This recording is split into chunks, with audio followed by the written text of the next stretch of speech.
golden age of British music. So periods that gave us the masterpieces of Elgar, Vaughan, Williams and Holst. Wonderful period of the kind of first 50 years of the 20th century. And hopefully you'll be able to explore some new things.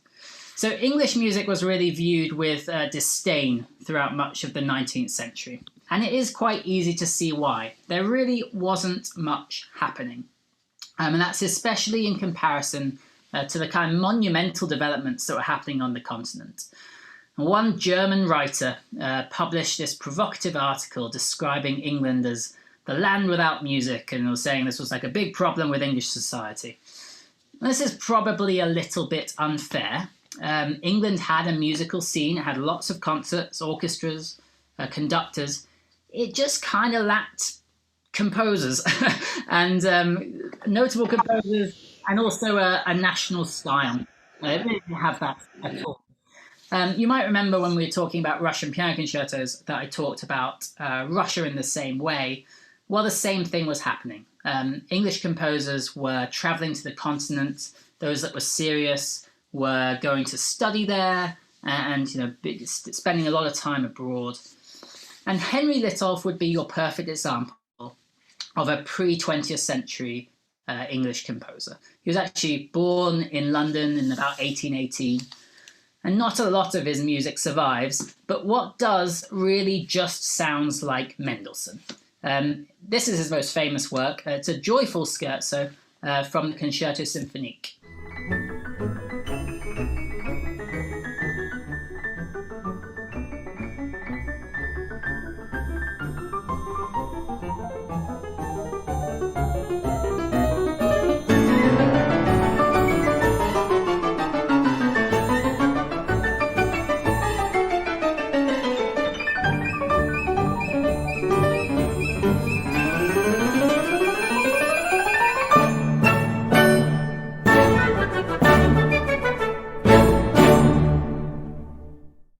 Fun piece. It's nicely constructed, but it is a perfect example of why English music wasn't seen as being independent from Europe.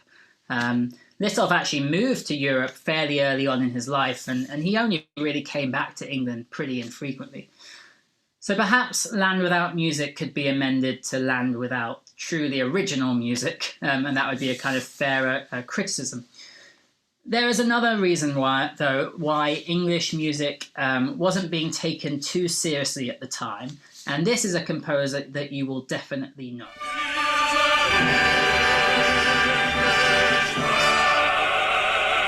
He is an Englishman,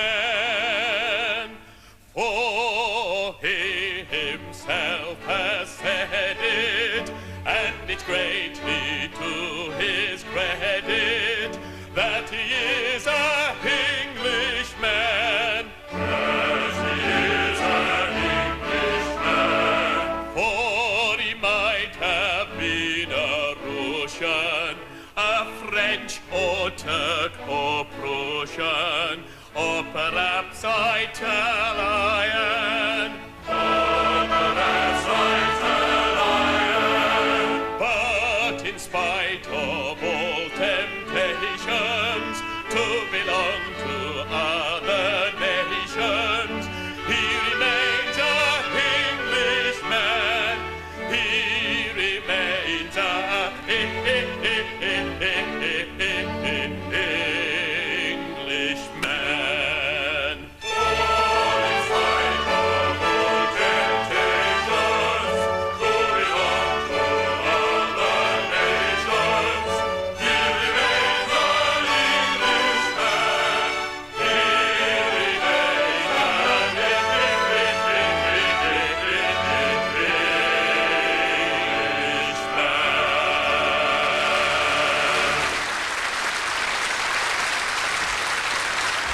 an So that, of course, is Arthur Sullivan of the Gilbert and Sullivan Partnership.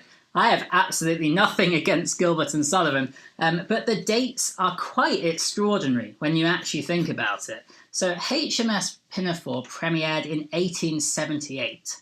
That's the same year as Tchaikovsky's Fourth Symphony. and Bruckner 5. So while Russia and Europe are churning out these kind of mega romantic masterpieces, England's musical landscape is dominated by this. Very successful, enjoyable, but quite lightweight comic operas, really. And they're really inescapable in England. I mean, the Savoy Theatre was built precisely for this type of music, and Arthur Sullivan was England's most famous composer at the time. He just wasn't taken seriously, unfortunately. So English music was laughed at from abroad and kind of looked down on. Now that is until three key composers began to change this. And they would spark what would popularly be called as the English musical renaissance. And there they are. So Charles Villiers Stamford, Herbert Parry, and Alexander McKenzie. Now you can see by their nationalities that talk of English music and an English musical renaissance is actually quite unfair. Really, we should be talking about British music the whole time. I slip into it, I use them interchangeably. You're going to hear me use them interchangeably.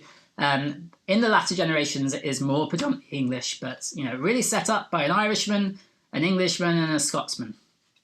So let's look at each of them in turn, our kind of three founding fathers. So Stamford, he was almost like the grandfather of British music.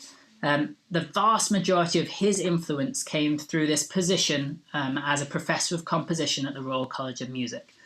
Here he built a kind of school of English music in the most traditional sense. He had so many students, and they included people like Holst, Vaughan Williams, Frank Bridge, John Ireland, and many more, some of whom we'll come across later.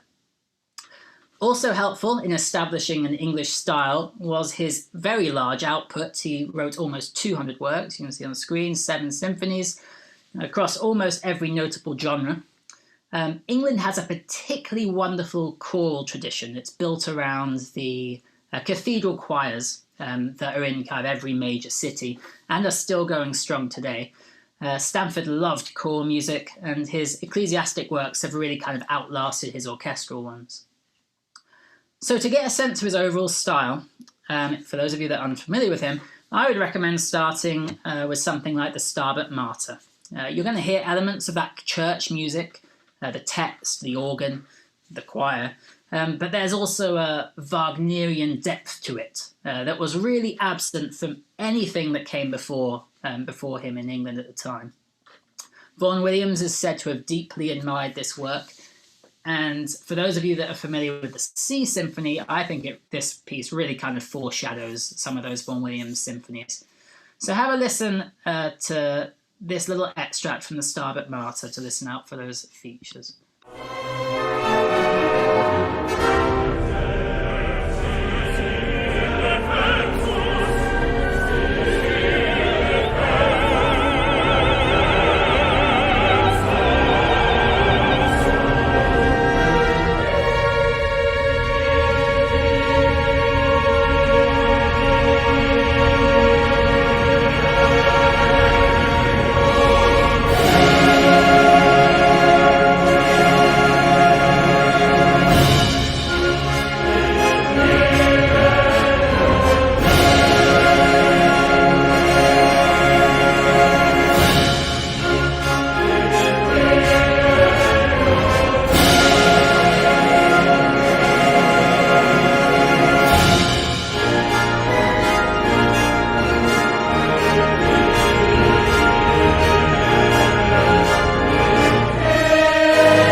So it's really quite epic. It's like a kind of English Verdi Requiem, basically. As for the instrumental music, it's still really rather neglected, particularly when so much of it is really accessible, really beautiful, and is really wonderfully orchestrated. The Irish Rhapsodies would be the best place to go to explore Stamford's orchestral music. There are 6 in total. Many of them... 2 of them have solos. We're going to hear the violin solo. There's another one with cello solo. Others are purely orchestral. So here's the sixth, opening of the Sixth Rhapsody with violin solo.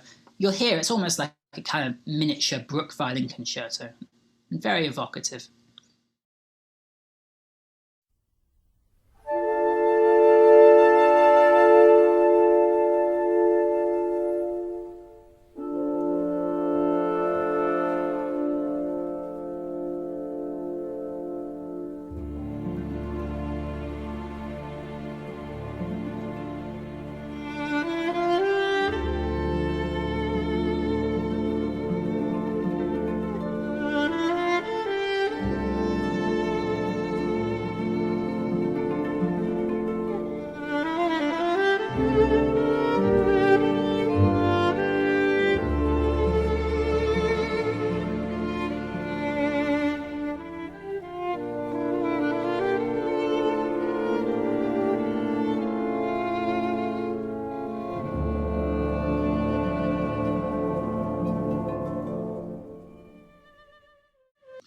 So one thing that English composers absolutely had down is a very kind of skillful talent for writing melodies. These melodies often are kind of wandering and are not always very clearly phrased, but they're always very, very beautiful, and that really comes from Stanford as a starting point. So joining Stanford as our kind of second key man is Herbert Parry. Herbert Parry actually joined the Royal College of Music, helping to create this kind of English school with Stanford. And Stanford was actually an early champion of Herbert Parry's music. The First Symphony really kind of sparked the English Renaissance, as that was a phrase coined in response to that work. Parry is more known for his choral works as well. They regularly crop up in coronations and royal weddings. But his orchestral music is really well worth an exploration. Again, I think he wrote 6 symphonies in total. So as an example, take a listen to the opening of Parry's Third Symphony, subtitled appropriately The English. I really hear Elgar above all in this work. And that's not that surprising, as although he was mainly self-taught, Elgar credited Parry as being among his greatest influences. So as you listen to this extract, pay attention to the ornamentation, these kind of trills. That comes up a lot in Elgar. Sequences, and then also this kind of noble character that was later replicated in Elgar's symphonies and his, obviously, marches, pomp and circumstance marches and things like that.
So we're living through this pandemic of 2020, 2021. Parry was actually a victim of the pandemic of 1918. He contracted Spanish flu and died that same year, unfortunately. So by now you're probably starting to get a sense of that English style that is very recognisable. But let's look at the other influential composer of the time. One that hasn't really got anywhere near as much attention as the other two, but still has a very valuable role to play. So if you Google Alexander McKenzie, you really have to put composer after his name to find much about him. But in his day, he was held in really high esteem. In fact, Stanford, Parry, and McKenzie, they were viewed as this kind of group that you had to break into if you were going to be successful. They really had a kind of monopoly on who was going to be a composer in the British school and the British style. A bit of an old boys club, really. So McKenzie was principal of the Royal Academy of Music, where Stanford and Parry were at the Royal College of Music. And his role there did limit his output somewhat. But if you're looking for the incorporation of some patriotic themes, some nautical themes, look no further than his Britannia Overture. McKenzie was deeply interested in folk music, and he co-founded the English Folk Song Society. This became really important later on and a really big resource for several other composers, Vaughan Williams being a perfect example. So listen for hints of recognisable melodies. It's a very light-hearted overture. And there's also another wonderfully characteristic English tune.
So on. English composers love to overlap melodies like that. A phrase comes to the end and then it just is kind of tailored on into the next one. So to my ear, it is really quite remarkable how English that all sounds. And it's just the work of three composers. I mean, it's quite remarkable, really, to have nothing and then these three composers come along and you've kind of already generated what feels like a cohesive style. Well, if they set the style, it was the next generation that took it to new heights. And in fact, you can create an almost family tree of influence based off of who taught who and various other relationships. So here are our founding fathers. And here's our first generation. So the black arrows represent the teacher-student relationships. Holst and Vaughan Williams was more of a kind of peer-to-peer one. I could carry on, but I kind of run out of space. But there were other people later on, Bridge obviously passing on to Britten, and Howells, who became a teacher at the Royal Academy of Music himself, and who passed on to other people. So what strikes me is that it is an incredibly interlinked environment, right? And it all stems from these three at the top.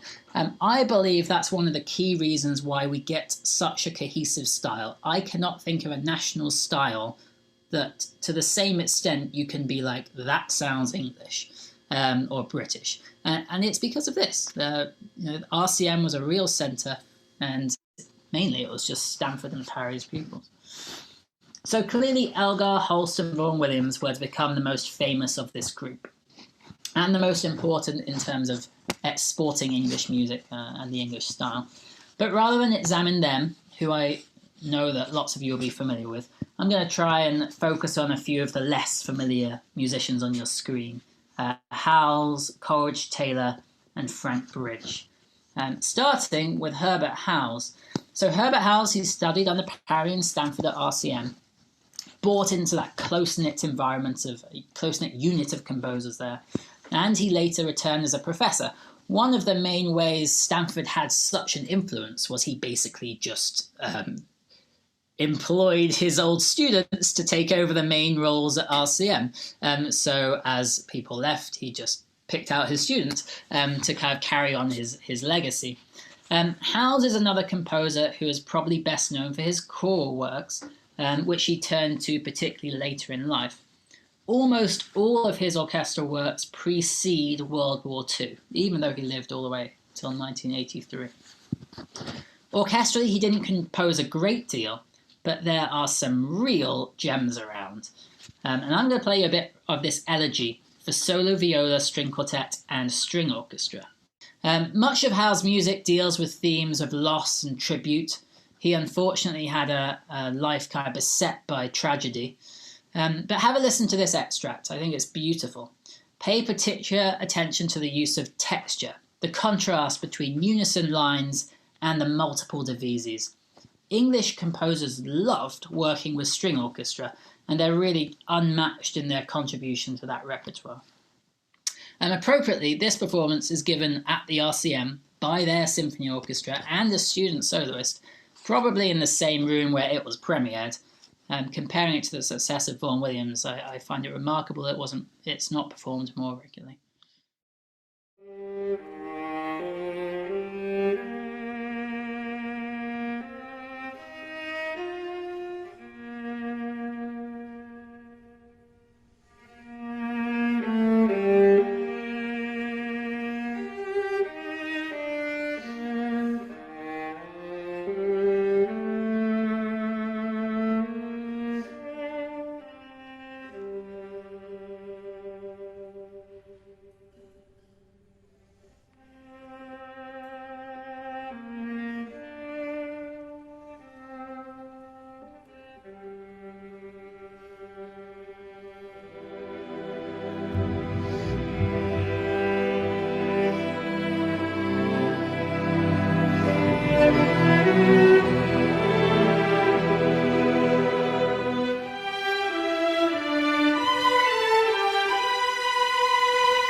A really wonderful performance considering they're just student musicians. I mean, it's quite remarkable, really.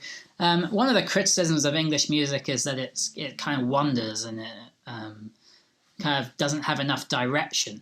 But honestly, I listened through to that whole work, and I struggled to find a moment that didn't have a very clear sense of direction, and it was hard to pick out an extract to share with you, really. So that's Herbert Howells. Next up is Samuel Coleridge Taylor. I'd be very interested to know how many of you have heard of him, because he really is the definition of a forgotten composer, despite the fact he actually had a bit of an American connection. So many of his works were wildly popular during his lifetime, but nowadays, even in England, they're kind of very, very rarely played. As classical music becomes and seeks to become more diverse and representative, I wonder whether his music might get more of a second listen. There do seem to be a few signs that this may be happening. So Coleridge Taylor's life story is fascinating. He called himself an Anglo-African and he fought against race prejudice his entire life. He incorporated black traditional music into concert music, and his cantata Hiawatha's wedding piece was one of the most successful pieces of the early 20th century. It sold out the Albert Hall every single year until 1939. As I mentioned, Coleridge Taylor visited America on several occasions, at a time when it was really extremely hard, if not impossible, for talented Black Americans to fulfill any kind of cultural aspirations. But he was even invited to the White House by President Roosevelt. The music itself is a kind of interesting fusion of the English symphonic style that you're starting to get that kind of sound for, and his other influences. So to give you an idea, here's a little extract from the Bambula, Rhapsodic Dance for Orchestra. The Bambula is an African drum and folk style. You'll hear one of the characteristic rhythms, dun dun dun dun, dotted rhythm followed by 2 8s, on which this piece is based. Of course, you've still got that kind of like lush Englishness. Coleridge Taylor came from a very kind of unusual background, but picked out by Stanford and obviously trained in a very similar way. So here's the Bambula.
So there is Samuel Coleridge Taylor. Now, before we move on to our final kind of key composer of focus, I would like to take a quick moment to mention the music of Rebecca Clarke. Now, lots of English composers had a soft spot for the viola. It's actually amazing. I mean, Bridge played viola, Vaughan Williams played viola, Herbert Howells played the viola. But Rebecca Clarke really kind of took it to a new level. She became the first female professional musician to play in an orchestra and really became a very famous viola virtuoso. She studied with Lionel Tertis, who was probably the greatest virtuoso of the time. Rebecca composed quite a lot, but unfortunately she never turned her attention to orchestral music. I would thoroughly recommend, though, seeking out her viola sonata. It's definitely worth exploring. It's probably her most famous work, but also her finest. And another just interesting time. It was obviously very challenging in terms of building for a female composer at the time. It's hard enough nowadays, but she managed to have a very successful career. So finally, we arrive at Frank Bridge, and another violist, as I mentioned. In many ways, Bridge was a bridge to the next generation of British composers. As he went along, he incorporated more modernity into his works, and he taught Benjamin Britten, who was arguably one of the most important composers of the 20th century.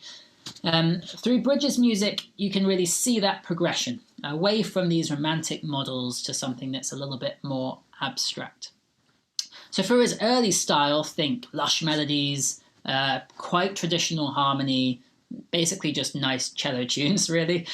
Here's a nice cello tune from Mid of the Night. This is an early and, very appealing work from 1903.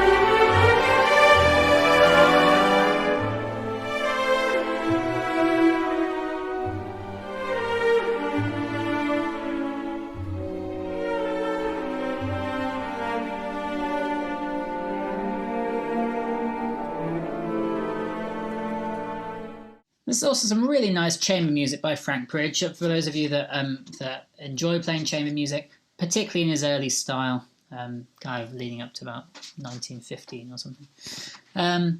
So Bridge was a bit annoyed because he felt that he was miscategorized as not being very progressive, even though he felt that his music kind of developed quite a lot throughout his career.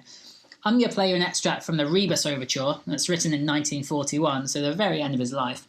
And you'll probably initially think that not much has changed. It's still very melodic, another tune, and very expressive, even though it is definitely much more developed texturally. But listen on, and you can hear things just start to pull apart. Everything becomes a bit more fragmented, a bit less certain of its place. It's almost as if it can't maintain the same kind of emotional and lyrical momentum, given particularly that it was written in the middle of the Second World War.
So the rest of the overture really never recovers that same lyricism you heard at the start of that extract. I could give a completely separate webinar over on these composers' response to war.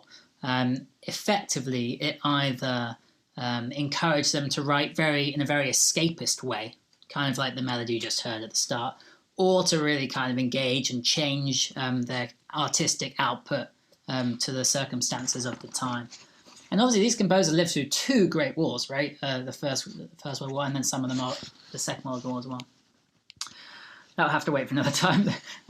So where did this all end up? Well, the end of the golden era may be quite hard to pinpoint, but the rise of Benjamin Britten as the new star in English music certainly provides a kind of distinctive marking point. While the genius of Britten was never going to be kind of constrained by the traditionalism that we had on the English school, his music does still bear some hallmarks of it in places, as it's kind of passed down through the generations. Here's our last example, an extract from the 4C interludes from Peter Grimes. It's obviously very famous, I'm sure you know this. As with everything in British music, so much is new, and yet so much stays the same.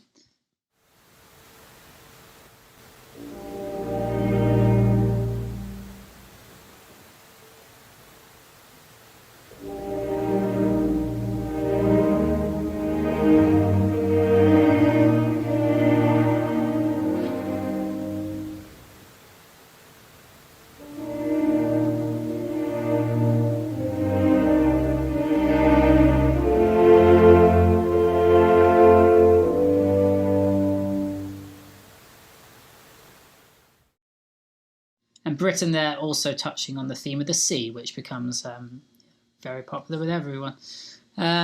So that brings us to the end of this little brief survey, but there are so many things I didn't get really a chance to get to. As always, it's almost impossible to cover everything. So just for some further listening for you all, for another wonderful example of string writing, try Finzi's A Clog for piano and strings. It's kind of like a piano concerto, but written in a very kind of English style. Finzi is one of the composers that was most kind of characteristically English in many ways.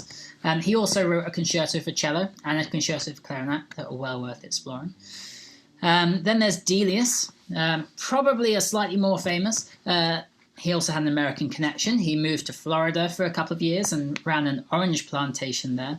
One of my father's favourite works is Walk to the Paradise Garden from A Village Romeo and Juliet. 9 minutes of just kind of wonderful, wonderful music. I've got a great quote from Eric Fenby, Delius' assistant. He said, "The music of Delius is not an acquired taste. One either likes it the moment one first hears it, or the sound of it is once and forever distasteful. It is an art which will never enjoy an appeal to the many, but one which will always be loved and dearly loved by the few." And then finally, for something completely different, try John Island. This is my favourite piece that I didn't play. This Forgotten Right piece is about a 10-minute symphonic poem, basically. John Island actually visited the islands where I grew up, the Channel Islands. He spent quite a lot of time there. And he was very interested in kind of prehistoric. He visited kind of these prehistoric graves and things like that and put lots of that into his music. It's a little bit different. Although he studied with Stanford, it was more kind of impressionist. The Forgotten Right, though, is an absolutely incredible piece. The only reason I wasn't going to play it because I literally could not pick a moment that I could kind of cut it. So if you are going to go and explore something else, then please do go and listen to that Forgotten Right.